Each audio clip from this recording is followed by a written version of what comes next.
हर हर महादेव मित्रांनो, कसे आहात तुम्ही? मजेत ना? मजेतच राहा. मी पण मजेतच आहे. आपलं पिल्लू खेळत आहे गाडी गाडी. मी करते वरती देवपूजा. नंतर मी घेतलंय शेंगदाणे हिरवी मिरची भाजायला. भाजून झालेले मस्त खमंग दिसतात भाजून पण. आणि नंतर टाकले 2 ग्लास पाणी कुकरमध्ये. तांदूळ निवडायला घेतलेले आहे. तांदूळ निवडून झाले मस्त खळखळ खळखळ पाण्यात 2 वाट्या तांदूळ आणि मस्त पैकी भात लावलेला आहे. त्यानंतर मी घेतलंय माझं मीठ, नवऱ्याचं पीठ असं म्हणतात म्हणून संसार चालतो. मग त्यानंतर आम्ही घेतलेलं आहे मस्त पैकी नारळ पाणी पिऊन झालं. मेथीची भाजी निवडायला घेतली. मेथीची भाजी निवडता हे आले, त्यांना दिलं नारळ पाणी. ते मी पण घेतलं. पिल्लू मस्ती करत होतं.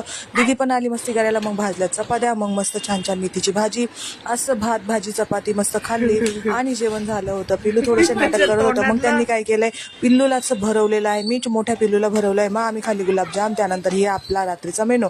मी मेनूमध्ये बनवलेला आहे मुंगाच्या डाळीत रात्री शेवग्याच्या शेंगाच्या भाज्या. मस्त तरीदार अशी वाफेत किती छान छान दिसते बघा बरं. असं तोंडाला पाणी सुटेल. मला तर अशी पण आवडते आणि तशी पण आवडते.